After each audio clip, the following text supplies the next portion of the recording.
is a production of DallasCowboys.com and the Dallas Cowboys Football Club. How about them Cowboys?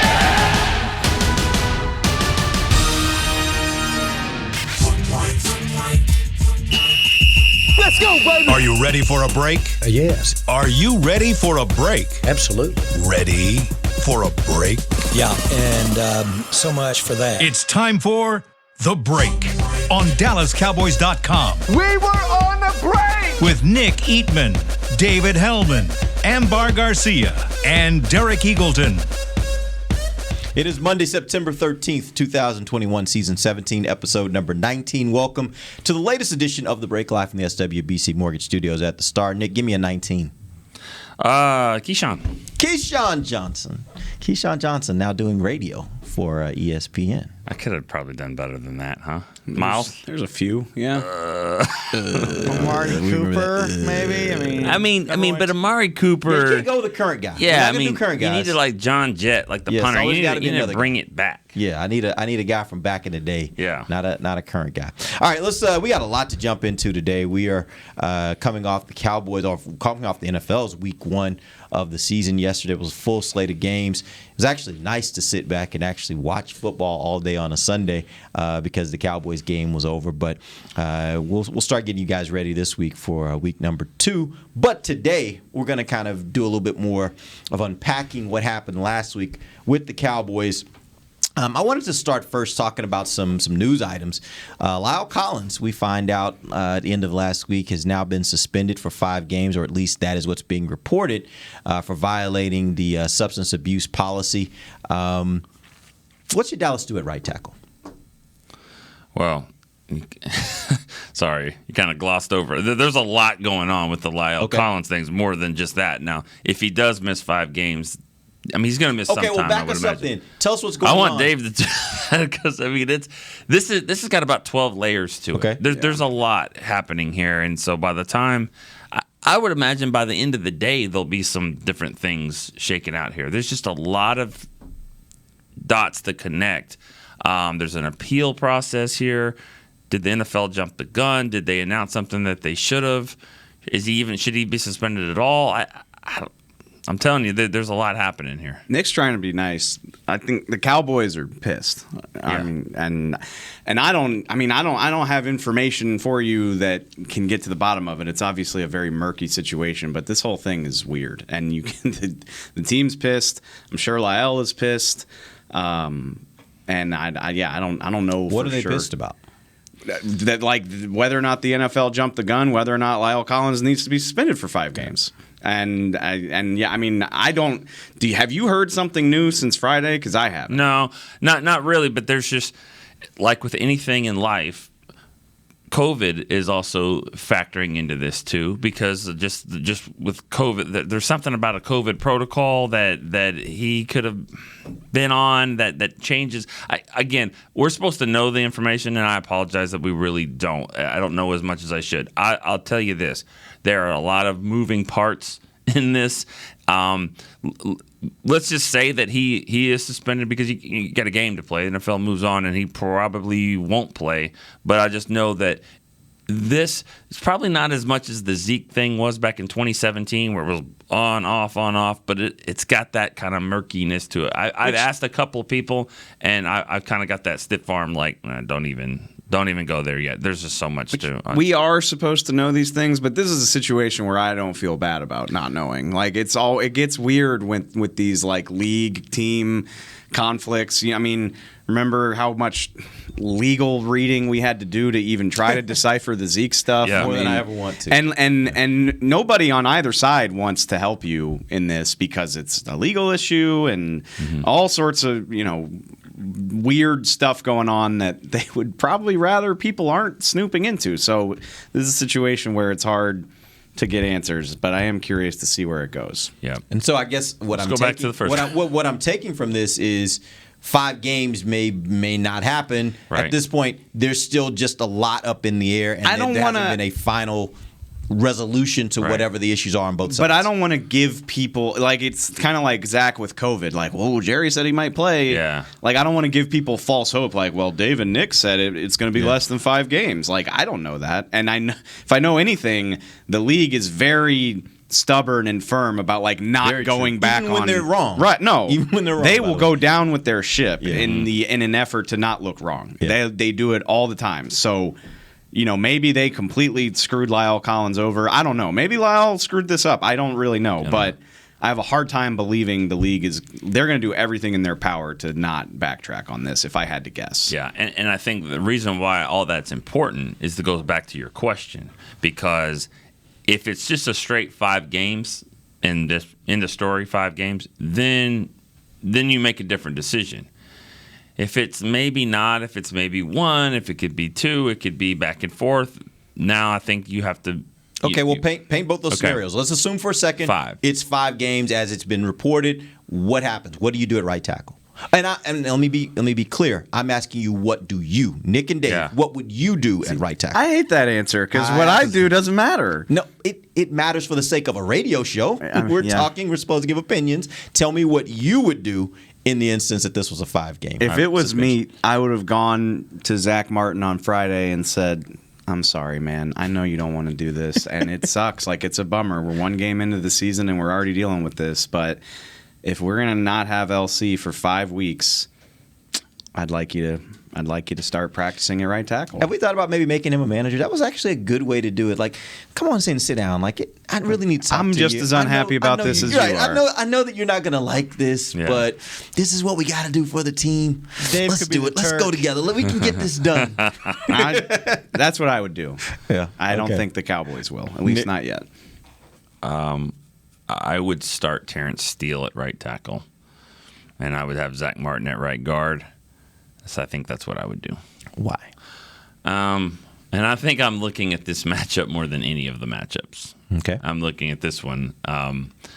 I think he's probably better than Ty Nsekhe. From what I've seen, I don't Okay. know. I could be wrong there. I just haven't seen Nsekhe do a lot. He just seems kind of too big and lumbering, and just doesn't seem like a right. I would if we're not moving things around, I'd rather play Steele than Nsekhe. I'd like Steele with Zach Martin. I think he's got quicker feet. I think he's going to go off. He's going to go against Bosa. I mean, obviously that would be a tough one, but I think that's what I would do, because I want my All-Pro guard to be an All-Pro, and I want him at guard. If he's at right tackle, I don't know if he's an All-Pro. I think he's good. You don't think when he played last year at that position, he played at that kind of level? I'm not ready to say that. I don't know about I'm that just level. asking He this. did No. play really well. I mean, I remember the Seattle game. He went in there. He played well. If this is just what I know about not watching a lot of the tape and film and all that, they have to decide. They look at it and go Steele or Nsekhe, whatever they decide, and then Zach Martin inside. And also Zach Martin inside with Tyler Biadasz. Don't forget that aspect of it, too. Zach next to Tyler, it also could help, because he needs some help, too.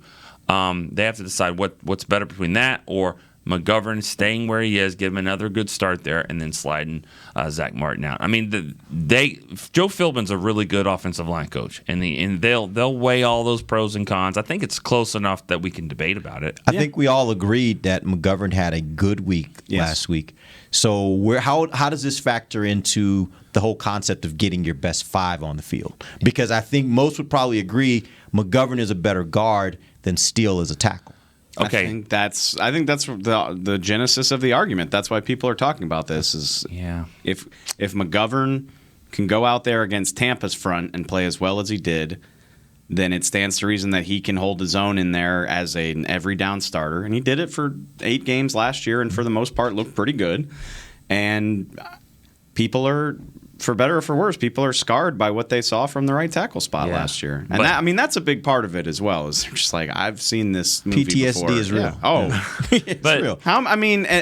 the whole a lot of the stress from the tackles stems from that Atlanta game, which was 4 years ago at this point. No doubt, So I get it. You know, I really like Connor McGovern. I think he's going to be good, but I'm not willing to say that he played well last week. I think they protected the heck out of those offensive linemen in the middle, because they didn't do anything with them. They went into the game plan saying, we're not even going to try. We're not trying this. We're going to go sideline to sideline. We're going to play this way. And if it gets down to the red zone, we'll take our chances. And they really didn't win down there. They had to throw it in. So to me, they were a very one-dimensional offense, and if that's the way the offense is going to be, that's the way it's going to be. But I think if you put Zach in there, that you're going to have a better chance to be a little less one-dimensional. That's why. Now, I'm not saying that McGovern versus the Chargers won't be. Maybe they can run the ball a little bit more, but they're going to have to figure out ways to do that. Yeah, I mean, I do think the when you look at just how good Tampa is against the run, I think that factors in too. That's the big reason. Yeah, that's the big reason. That's way more of a reason, I think, than McGovern being in there. I think they probably realize we're up against that kind of defense. And by the way, the strength of that defense is right up the middle. Why would we try to run against that brick wall with a lesser set of players than just throwing the ball? But all that being said, what do you guys think that the Cowboys will do? Because we talked about what you would do. What do you think the Cowboys will do in this instance? Again, we're assuming it's 5 games. I think they're going to roll with these swing tackles. I don't know who. I don't know if they know who. Because I mean, if you think about the preseason, they alternated Steele and Nsekhe all through it. They both played both sides of the line. They both got different opportunities. They both played deep into pretty much every preseason game. So you probably roll with the combination that you feel best about by Thursday, if I had to guess. But between those two guys, that's what I think they'll do. Yeah. Mike McCarthy has been pretty straightforward about really not wanting to do drastic things unless it absolutely has to happen. It's interesting about the Gallup situation as well. Gallup out maybe 3 to 5 weeks, something like that. Yeah, we'll get to that in a second. Yeah, but I think it factors in here because if you do play Steele or Nsekhe, what do you think's also going to happen? Tight end, chip. And then get Zeke in there with that pass pro again. Right. So that might change a little bit of having 3 receivers as much out there anyways. I mean, Gallup might not have played as much as they wanted him to anyways, just because you might have to go a little with 2 tight ends or keep tight ends in. So, I mean, obviously Cedric Wilson's going to play, and he's going to play a lot. Noah Brown, don't forget, Noah Brown's going to get back and play, and I think he will help this team a lot. I've sort of changed my thought a little bit. I know I'm jumping ahead on your rundown, but I think these things kind of matter because it's a domino effect. We got to help the right tackle. We're going to have to, or if we don't help the right tackle, we're going to have to help inside blocking in there. And then how does that affect with the receivers we have? And of course, they're one big receiver down. I want to throw this out there too, and I think it's an underrated. You're talking about things being connected. This is an underrated aspect of the whole thing as well. And I just said that I would probably want to move Zach to tackle. But one argument for why you probably don't, or if you don't want to do that, an argument in your favor, I think, is the quarterback. Honestly, Dak Prescott is good enough at this point in his career that I trust him to make things work. I trust him to get the ball out quickly. I trust him to make the protection, call the protections to help out whoever needs it the most. He knows where the ball needs to go. He's also athletic. He can extend plays. I know their record wasn't good, but the line was a shambles for the first 5 weeks of the season last year, and they played functional football. It got down to the last throw of the game against Seattle in week 3, and that was when Zach was playing guard, and they had to do tackle. They had to do all this crazy stuff. I think Tyron was in and out of the lineup like week 2 against the Falcons. I don't believe they had either one of them. Right, and they only had Tyron against the Browns. And again, I get it. They didn't win all these games, but they were moving the ball. They were scoring points. Like, the offense was doing things.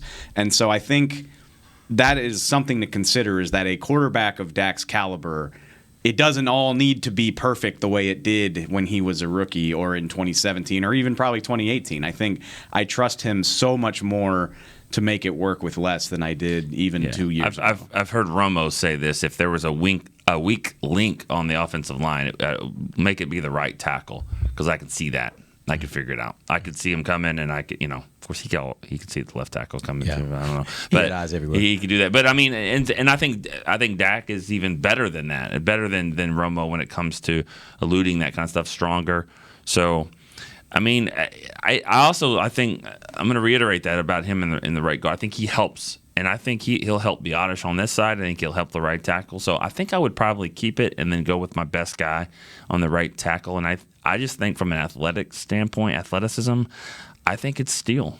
But, let's also remember that the Cowboys might have thought this was coming, because suspensions don't sneak. They sneak up on fans. They shouldn't sneak up on the Cowboys. Maybe this one did, but they do have 3 backup tackles on the roster. One of them being Josh Ball, but they have 3, and that's kind of heavy. Yeah. So there might have been a reason for this. I talked to somebody Friday. I was like, eventful afternoon, huh? And they were like, well, we have advance notice of these things. I mean, it sucks, but it wasn't like me who was sitting here waiting for the press conference playing crossword puzzles, and all of a sudden I'm like, oh, La'el's gone. Yeah, it's not quite the same for people on the inside, I guess. All right, we're going to take our first break. When we come back, we got to talk about Michael Gallup and what the Cowboys are going to do at wide receiver now that it looks like he'll be out for multiple weeks. We'll do that when we come back. This is DallasCowboys.com radio.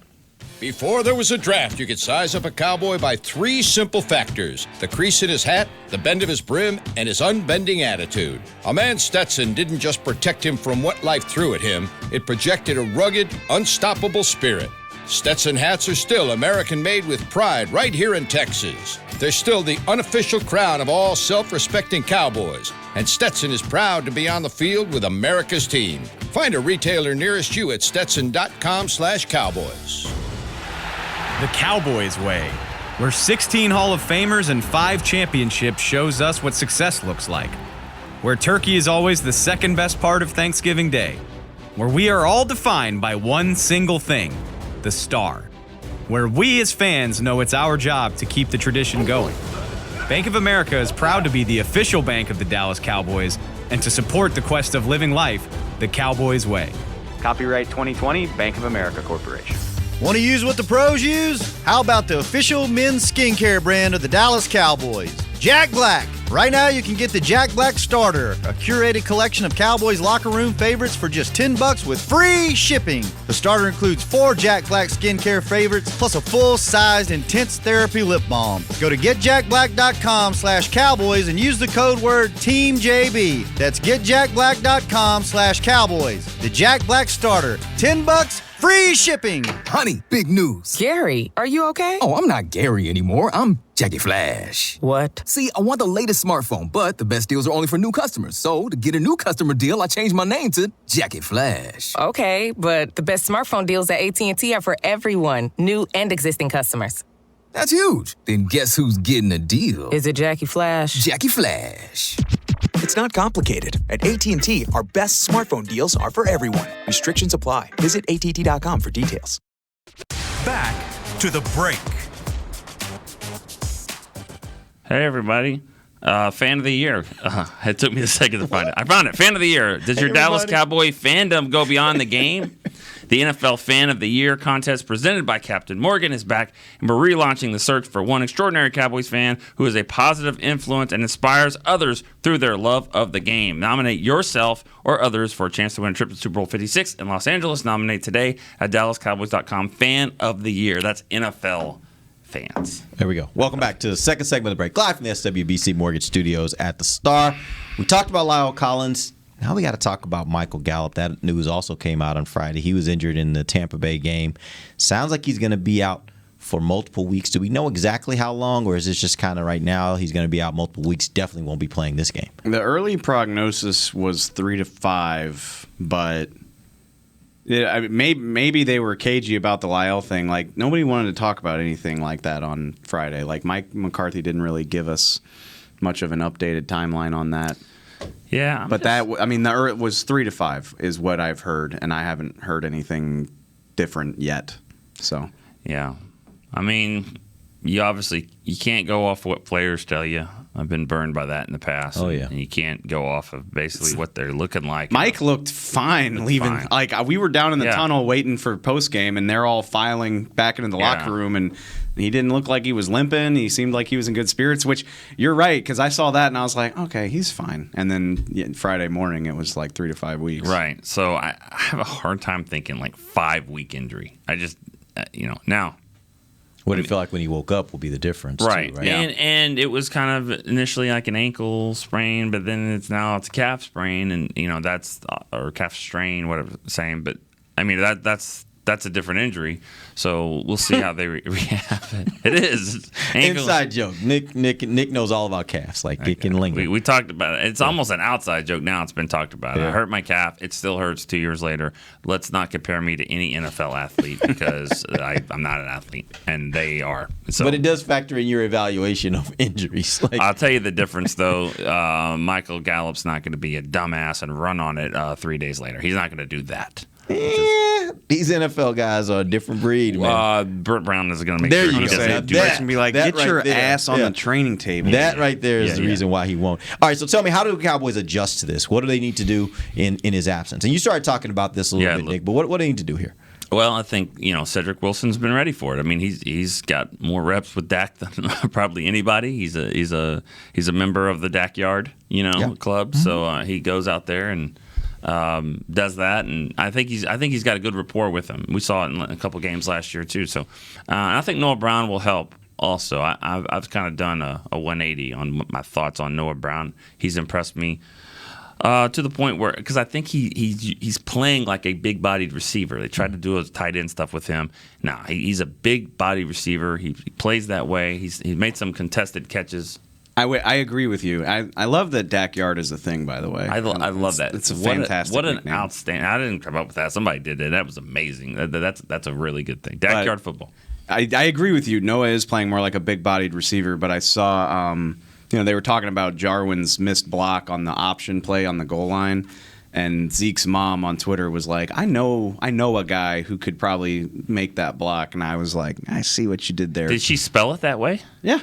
I know a guy. INOAH, a guy that could pull that off, and I was like, good. I like that, Dawn. I like that a lot. Zeke's mom? Absolutely. Oh man, she's a good follow, by the way. Oh she's yeah. Good follow. Yeah, but I mean, we that's some clever writing. I know a guy. Yeah. Wow, that's something good. you would say.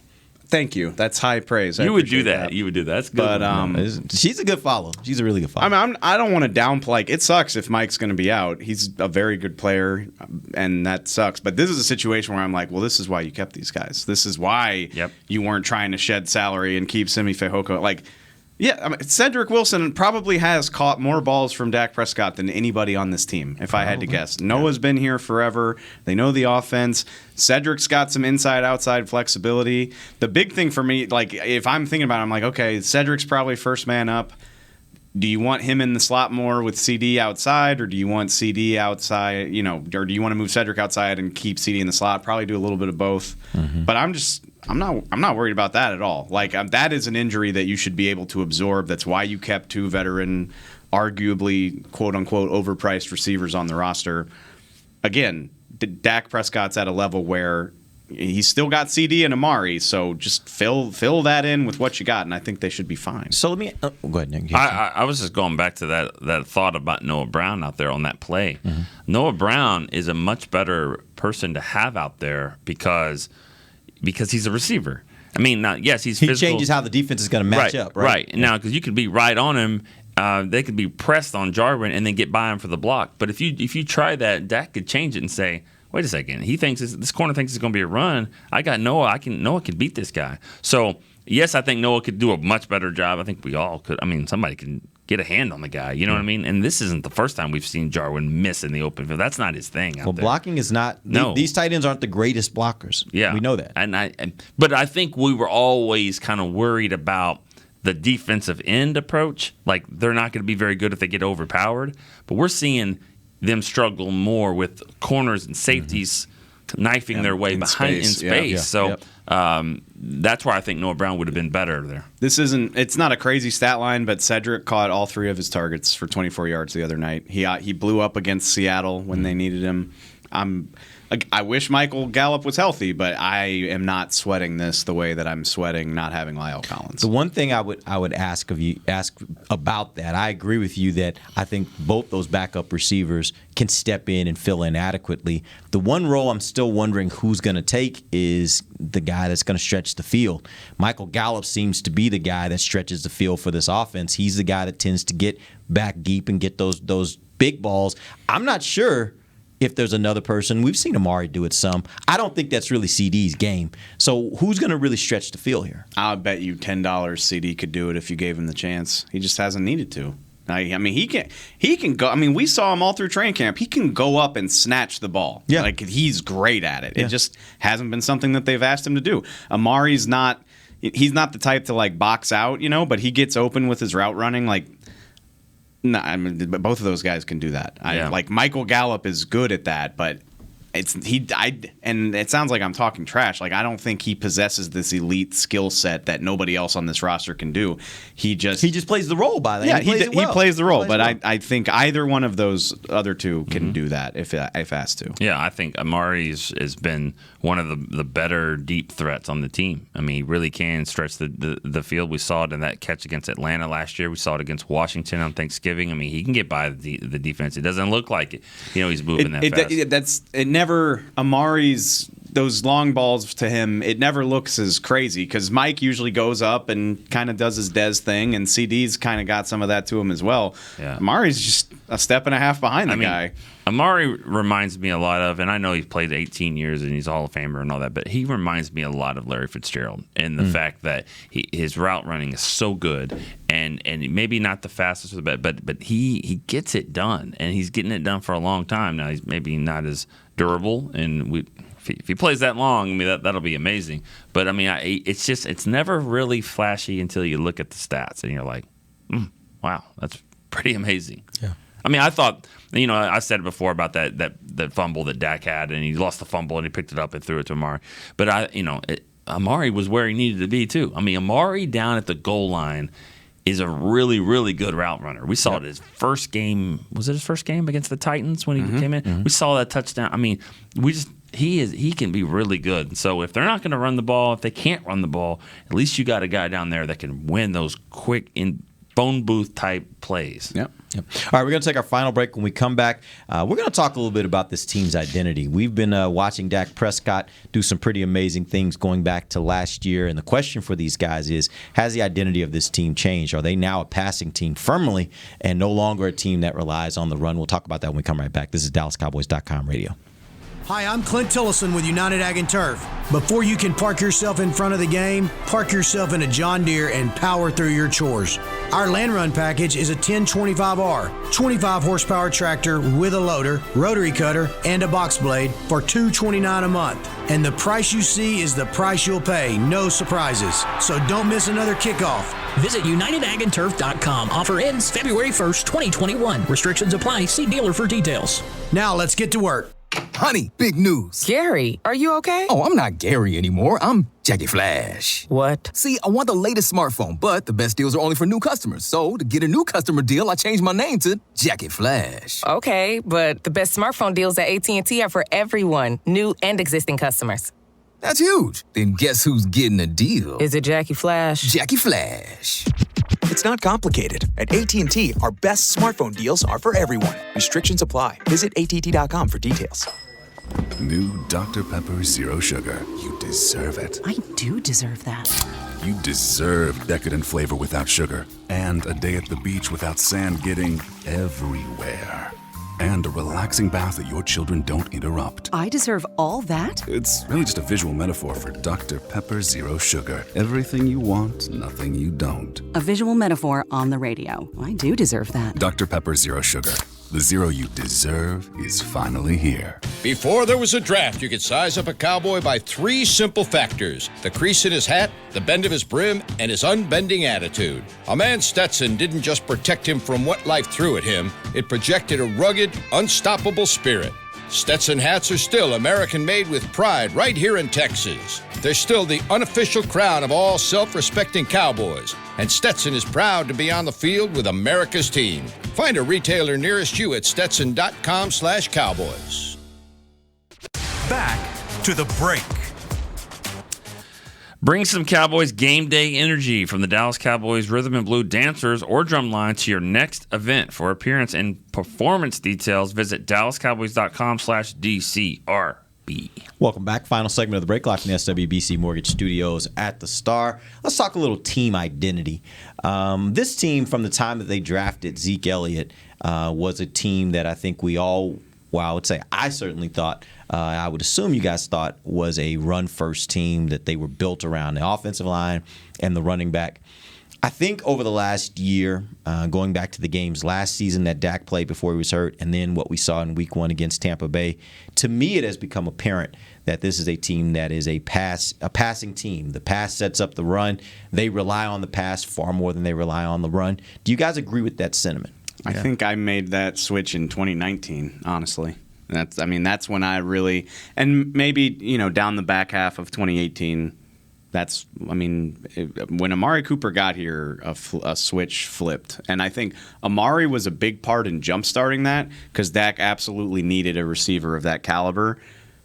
But over time, he has grown and evolved. And that's going back to my point about the offensive line. Like, he is now a quarterback that has that type of command over the offense that it would be silly to not have the offense run through him. Yeah, a lot of it has been personnel. Look at the receivers that were here when you thought that statement, when Zeke was running the way he was running, the line was blocking. The receivers wasn't the best position group on the team, but it's over time, they hit on a third-round pick with Gallup. He's been a really good third-round pick. And then, like you said, they traded for Amari, and then they just said, we cannot pass on CeeDee Lamb, even though it doesn't make the most sense. It does if we can, if they can work together. And so then that's helped Dak grow. And the offensive line hasn't been the same, though, too. The offensive line isn't as good as they've been. They haven't been as dominant in the run game. So I think there's just been a shift. Well, there's been a shift in the sport of football too, and I love analytics. I'm not good enough at math to really understand them the way that I would prefer. There are some people that are just like, well, this 0.38 EPA means this. I'm like, I want to understand this better, but you can look at all of these charts and realize this is a passing league, and the difference in your success rate passing and what throwing the ball can do for you. There's no denying it. And even teams like Tennessee, for example, who have this amazing running back and everybody's afraid of Derrick Henry, they make their bread off of play action. People are so afraid of Derrick Henry, they use that to their advantage. Ryan Tannehill has had a career renaissance since he got there because he throws off of the threat. He throws off the threat of the run. So even teams like that, you need to be throwing the ball to really be tapping into your offense as well as you should. And I commend the Cowboys for realizing that. I commend Kellen Moore. Is that a winning strategy for this team, though? Because if you go back to last year, they were 3 of 4 losses in those first 4 games that Dak started and played throughout the game. They lost the first game to this season. And the only game that they won in the last year and this year with Dak doing this was against Atlanta, where they had to come back from this what we thought was an insurmountable lead that they'd given up and win by a point. So is this a winning strategy for Dallas? Now, I know this can be a winning strategy around the league. We've seen other teams do it. My question is really, is Dak good enough, and is the rest of the team around him, the other things that have to work the way that they have to work for this strategy to be successful for Dallas? I'll throw in the caveat that in the NFL, you need to be able to run the football in certain times. And it would certainly be nice, hopefully against lesser competition than Tampa Bay, you can have some second half leads that allow you to use Ezekiel Elliott. Not that you need to, but yeah, that's very beneficial. There's an argument on social media all the time where it's like, well, when Zeke runs 25 times, they win this amount of time. Why? Why do they win so often when Zeke touches the ball 25 times? Because they have a lead, and you get to lean on the opposition. That is a valuable thing, and I don't want them to get away from it completely. But time and time again, teams show that you can absolutely win being that skewed toward the pass. I know it's not fair to compare anybody to Patrick Mahomes, but they do it all the time. And for that matter, the reason the Cowboys had such a crappy record, in my opinion, last year, it was turnover differential more than anything. They were in those holes because they were turning the ball over 2 and 3 times in the first quarter every week. Outside of Pat Mahomes, you brought up an interesting point. Outside of Pat Mahomes, obviously he's the best quarterback in the league. I think Dak is up there and probably top 5 quarterbacks in the league. But putting that aside, what else does Kansas City have that maybe Dallas doesn't have? Track, speed. A tight end that's a big receiver. They have mismatch problems. What they have, they have Tyreek Hill who can just go, and then they have. How do you try to? That 1-2 punch is so dynamic because if you're going to try to cover Travis Kelce, you have to get some kind of safety or corner help. Well, then what are you doing over here with Tyreek Hill? I mean, like, and that's just an amazing 1-2 combination. Those guys are just amazing, and then you got a great quarterback there. Does Dallas do a similar thing from a matchup standpoint? Not necessarily from the standpoint of two guys that are that dynamic, but from a standpoint they have so many different parts that are hard matchups that maybe they create that same sort of matchup problem for other teams. They have some matchup problems, but because they have more in numbers, though. Right? That's what I'm saying. Yeah, right. But nothing that's just.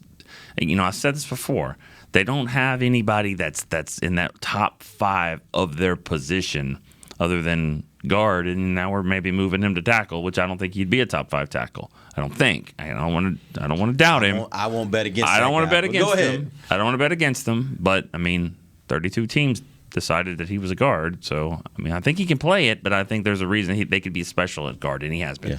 I just don't. So, but Kansas City has a top 5 receiver. They've got the number 1 quarterback, the number 1 tight end. So they got some special things going on. That the Cowboys have some good pieces, but they don't have elite pieces.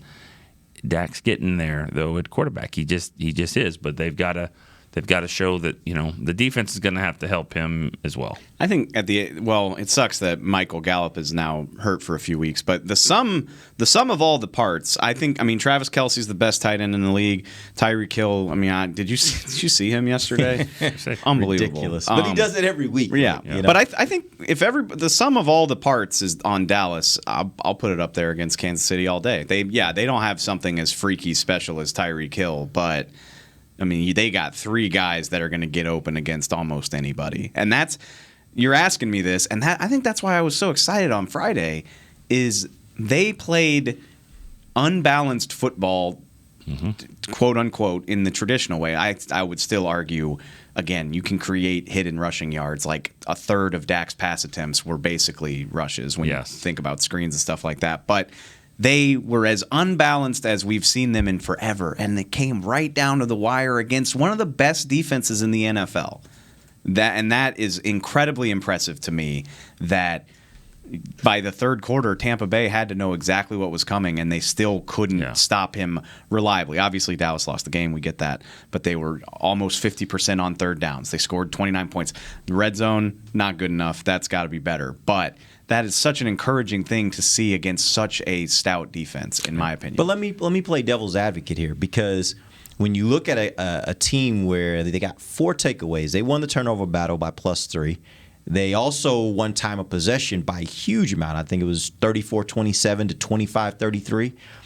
Typically, when you see a game with those 2 stats like that, you should win. You should win. You should. So I know we all came out of that game on Friday feeling like, okay, man, they really played some good football against the Super Bowl champs.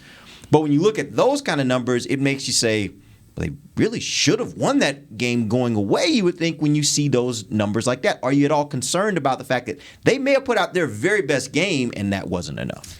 Ask the Cleveland Browns how they feel today. Right. I mean, the Cleveland, talking about one of the best 3 teams in the NFL, and the Brown.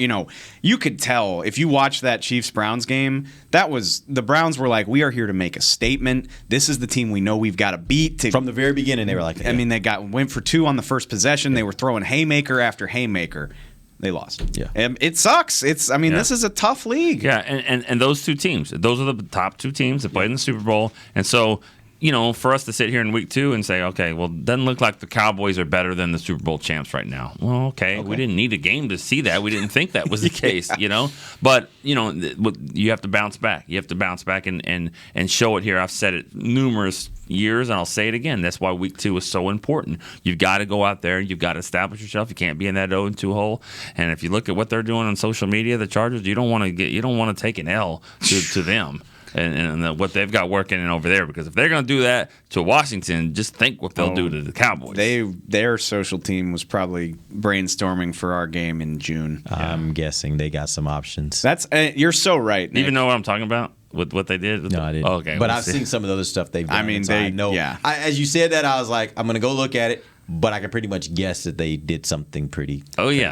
Yeah. And that was to Washington. It's funny because in the big picture, I mean, they can afford to start 0-2, honestly, in my opinion, when you look at Right. After that, you go Eagles, Panthers, Giants, Patriots. Like, those are all flawed teams. No, you do. Obviously, you need to win as many games as you can, but they could climb out of 0-2, in my opinion. But it's about consistency, and that has been probably the most maddening thing about this team for the entire time that I've covered it. Is they're schizophrenic. You never know what you're going to get, and it would be so Cowboys for them to go out there against, and the Chargers are a good team. Don't get me like this is they are a very good team. Yeah, this is not a gimme game. That's not what I'm saying. Yeah. But we feel great about how they played against Tampa. It would be very Cowboys for them to play like crap. And I don't just mean lose. I mean play like crap against LA. And I hope that doesn't happen, but you can't say it would surprise you. You look at the defense, and I talked about the 4 takeaways. They also stopped the run, which is another thing that you put in their category as far as something that seems to be an improvement. The passing game, though, the defense had some issues. Obviously, again, you're talking about one of the top 3 maybe passing offenses in the NFL. That all being said, how concerned are you with what they gave up in the passing game against the Tampa Bay Buccaneers? I mean, concerning because we knew that the secondary, especially the cornerback position, is not one of the strengths. Tampa Bay, obviously, with a great receiving core and the best quarterback to play. So, yeah, I mean, it was not a favorable matchup. They won their share of times, but I mean they were beaten like they expected. I mean, like we expected that to be. I mean, I don't want to sit there and say Anthony Brown needs to be benched. I mean, number one for who? I mean, and then that is the question. Like, there are a lot of fans out there, and again, I'm not saying that this is the right answer, but there are fans out there that are like, you invested in a second round and a third round pick. Well, the second round's not healthy. I got that, but Kelvin Joseph, Nashawn Wright, those are guys you invested second and third round picks in. Should you be at least putting them out there and letting them start to learn? Is that better than what you got right now from Anthony Brown? Absolutely not. It isn't better. I mean, Trayvon Diggs, I get it. He had to learn on the fly. He was the best option. By the way, yeah. He was the best option.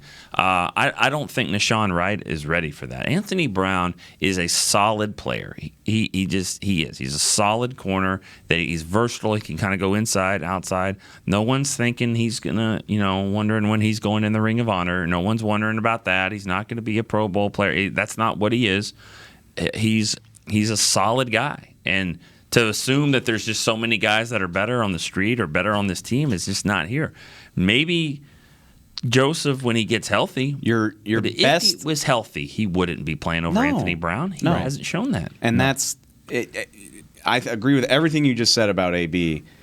The brutal reality is he's also, he's probably going to get circled by the opposing offense in game plan meetings. They're like, this is a matchup that we feel good about. It is what it is. I mean, I'm not trying. Joseph would be circled twice. 100%. No, Diggs was circled a lot. Yeah. We did this in the preseason. Everybody was clamoring for Kelvin, and he went. I mean, he had like an awful first series against Arizona. Mm-hmm. He got flagged, and then he got bombed on like the next play. Nashawn Wright, I'm so impressed with what he's done. I don't see that going well, especially a long strider like him going against somebody like Antonio Brown. Come on, stop it, stop. Yeah, that's a bad. And it is what it is. I feel like I said it all through the spring. As soon as Horn and Surtain went off the board, this is the reality that you were signing up for. Is we're going to be in a holding pattern, and our best hope is that Kelvin Joseph, much like Trayvon Diggs last year, sort of starts putting it together as the season goes, and maybe in the latter half of the year he can be a viable option. But to think that he or Nashawn Wright is going to come in and be better than somebody that's been in the league for 5 years right away, it's delusional. It is. I'm sorry. But the point is you got to give them time to get there. They may be long-term better prospects. They're not there yet. I will say that, and on the flip side, I think something to feel good about, Trayvon Diggs played really, really well. Hopefully I need Game Pass to have all 22 up this week. Somebody reported. I saw that. Somebody reported yesterday. You say that, yeah. I don't know how much he traveled with Mike Evans. I don't know if it was every snap, but he was on him a lot. And Mike Evans did not have a great game. Yeah. Which you can say, well, yeah, why are you going to throw at Mike Evans if Antonio Brown's always open? But not every team they play is going to have 3 studs. Right. You get into some matchups with more normal receiving cores, maybe it's not as gross as it looked on Thursday Chargers night. have one really good one. They do. And Mike Williams. No. Keenan Allen. Okay, I thought you were being serious. I was like, well, Keenan Allen Well, Mike is. Williams, I think who's Mike Mike Williams led him Williams? yesterday. Did he not lead? Mike Williams is he's their first round pick. I think he out of led them in Clemson. receiving. He's Okay. good, he's good too. Yeah, I He's a wanna good say- player. Yeah, I need receivers. college. I need a college name for those guys like that. Mike Williams. There's I feel 100 like Mike Williams in the league. I feel like here yeah. and I would have said I think he drafted led by them though Detroit. yesterday. I do think he No, led them in receiving. The yesterday. Chargers have two. Yeah. But the reason I kind of balked is because I do think Keenan Allen is probably the most criminally underrated player in the league. Like nobody I knows definitely about agree him. with that. Yeah. So It's anyway, also when you play in with the Chargers, like sometimes it's hard to get that kind of profile. I tell you what, if it's Monday, if I can go the whole week with calling them just LA and Chargers, like it'll be a win. I know, me too. Because I've heard I it keep last week. saying I've heard San Diego Yeah. twice on our other shows. Yeah. It's just I think I said it last week. I think I said San Diego. Uh, All right, we appreciate you guys joining us. We will be back tomorrow. We'll give you guys a big picture look around the NFL to see what's going on in the NFC East. That's pretty interesting. Coming off week one, we'll do all that tomorrow. Until then, for Nick Eatman, Dave Hellman, I'm Derek Eagleton. This has been The Break, live on DallasCowboys.com radio. This has been a production of DallasCowboys.com and the Dallas Cowboys Football Club. How about this, Cowboys? Yeah!